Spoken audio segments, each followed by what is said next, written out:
Welcome, everyone. Welcome. I'm away at the PSSA testing. So, what we're going to do this week is we're going to do some EduCanon lessons. And what EduCanon is just like a regular lesson, and you're going to follow through it, but there's going to be questions that I'm going to ask you as you go through. And a lot of these questions you're going to see on the quizzes and checkpoints that you take within the lesson. So, it'll be a big help for you. And I'm sure everyone couldn't bear a week without me seeing my face. That's another reason why I had to stick my face in the lower right hand corner here. So, I'm kidding. But what we're going to learn about today is 4.4, which is War's End. And what we learned about last week was kind of the end of the actual fighting in World War One. But what we're going to learn about today is the peace treaty that was developed to prevent further wars like World War One from happening. And the name of this peace conference, or the treaty that was developed from the peace conference in Versailles, was called the Treaty of Versailles. So here it is right here. It was supposed to be a lasting peace. It was supposed to be a peace treaty, again, to prevent any war like World War One from ever happening. But let's take a look from a quote here from a German general after the war was over, after the signing of the Treaty of Versailles. It says, "We'll be able one day to resume and conclude this war. In the final battle, we shall be victors." I don't know. Doesn't sound like a country that's kind of ready to give this war. Even though the war's over, you can kind of see some foreshadowing here. Germany's not happy with the way that this peace treaty went. Not at all. They were punished severely, and it's going to lead to this kind of desire for revenge, and we're going to see that in World War II. Okay, so we're on lesson 4.4, War's End. Here are the four main players of the Treaty of Versailles. Woodrow Wilson of the United States, the president during World War One. You've got old Georges Clemenceau of France, who's got a cool walrus mustache.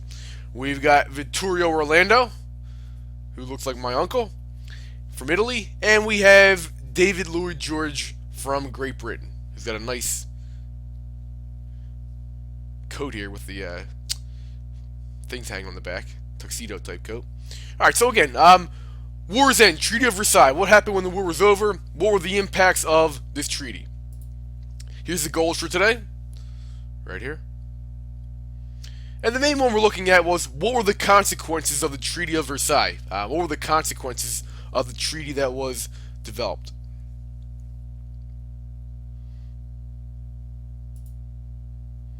Okay, we'll do a little review question. Here's a question. It says, what was not a change Woodrow Wilson called for in his 14 points?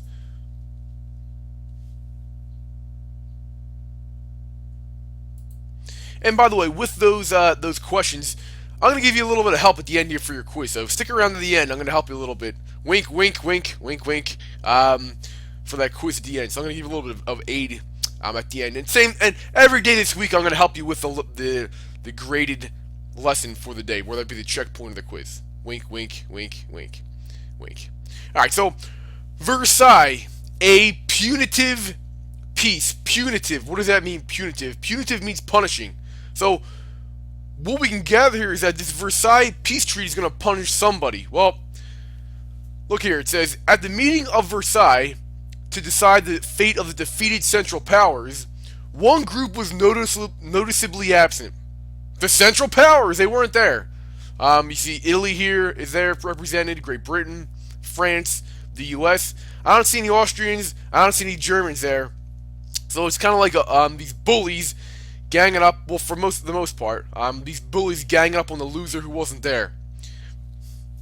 But there was different agendas at the Treaty of Versailles. So Woodrow Wilson from the United States was looking for a generous peace. He was a very intelligent president, and he didn't want to see another war like this happen. Georges Clemenceau of France wanted to punish Germany. Why? Why did he want to punish Germany so bad? Did he just not like German sausages? No.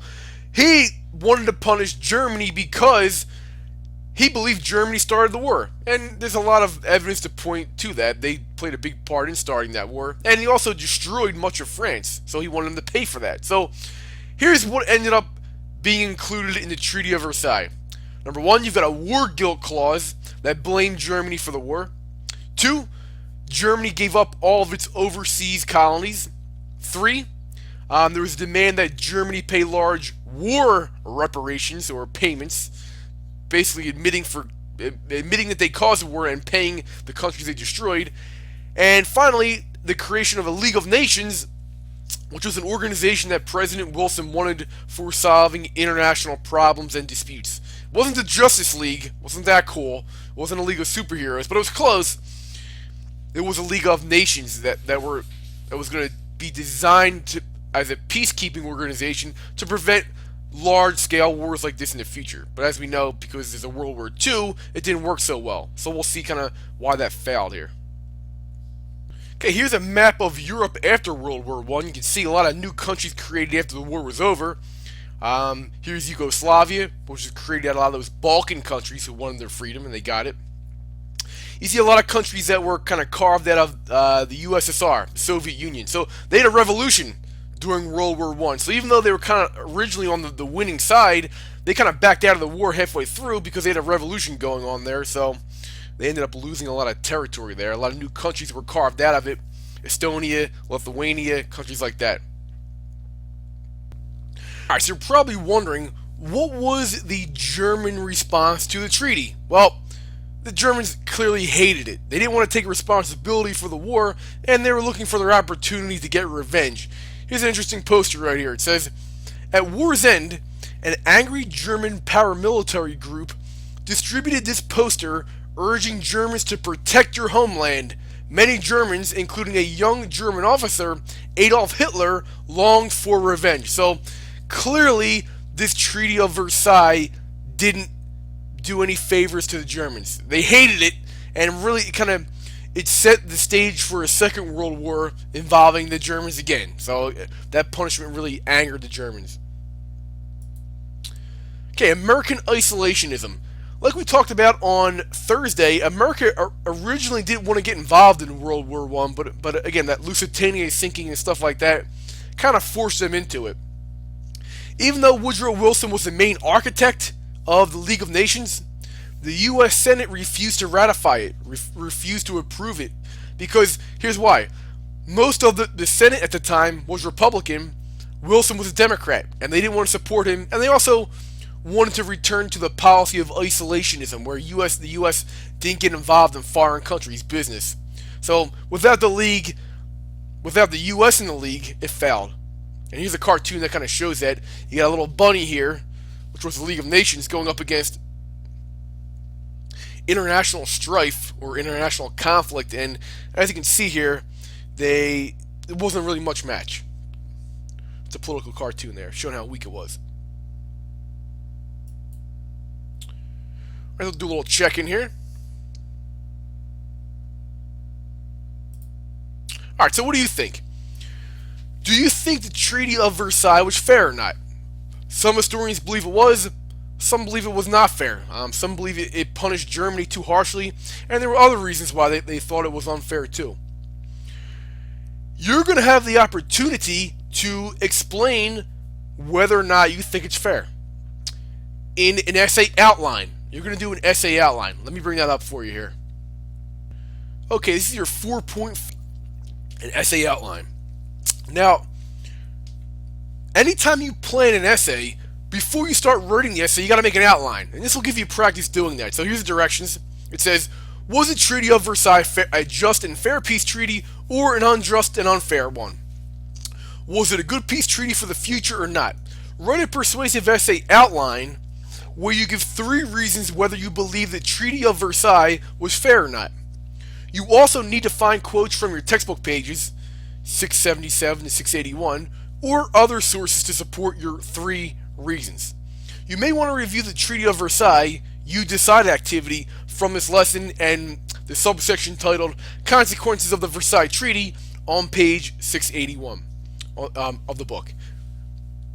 And again, this assignment is going to help you with your essay planning skills. So what you're doing here. First, you're going to write your thesis statement. Again, do you think the Treaty of Versailles was fair or not? Here's an example here. I provided you an example in the directions right there. And in this particular thesis, it says no, it wasn't fair, and Germany was punished too harshly, which led to future. And you also need to have your thesis statement and your reasons. You gotta have three reasons why you think it was either fair or unfair. And I put a first reason on here. It says the Treaty of Versailles punished Germany too harshly, which would lead to future problems in Europe. So that's my first reason. And of course, you got to provide two more on there as well. Well, and if you don't want to use that one, you got to provide two of your own as well. So it's a total of three reasons why you think it was either fair or not fair. Then when you're done with that, you're going to go down and you're going to fill your reasons in here. So here's reason number one. And again, it's the same reason from up here. That the Treaty of Versailles punished Germany too harshly. That was the first reason that I believe that the treaty was unfair. So you'll write that right there. And then after you write your reason, we're not experts in this matter, but there are experts who have written about the Treaty of Versailles. You've got to find quotes from these experts. Quotes that support your ideas. Quotes that support either that it was fair or unfair. You can use your book, pages 677 to 681, or there's a nice link here for a History Channel website. We can find a lot of quotes about the Treaty of Versailles as well.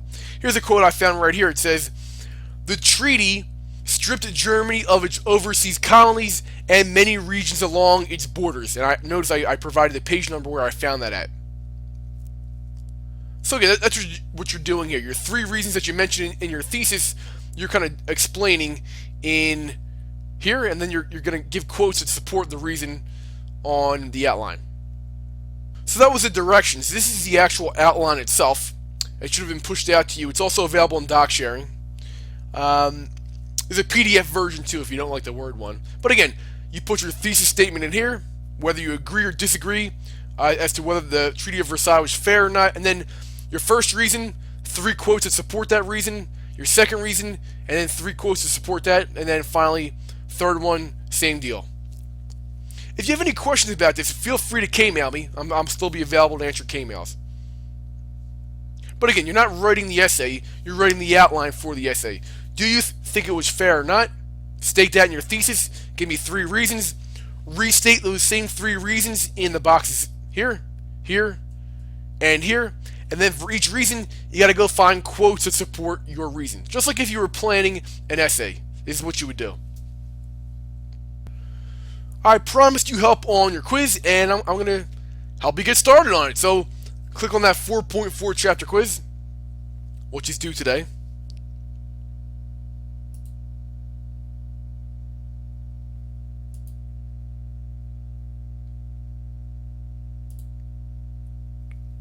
Alright, so which was the cause of World War I?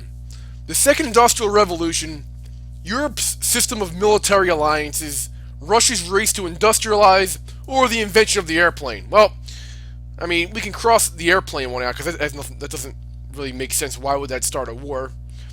Russia never industrialized, so that's not a choice. The Second Industrial Revolution didn't have anything to do with starting World War I, but that system of military alliances did. On one hand, you had Russia, France, Great Britain. On the other hand, you had Germany, Austria-Hungary, and those alliances before the war ended up drawing these countries into it after that event, which we'll see here with number 2. Number 2 says, which began a long chain of events that plunged Europe into war in August 1914. It was the assassination of the Archduke of Austria-Hungary, Franz Ferdinand. We talked about that before. Alright, so good luck on your quiz. Good luck on your essay outline. Again, if you have any questions, send me a K-mail. Quarter's going to end on Friday, so if you need any passwords or anything, feel free to contact me. I'll get you back. Take care.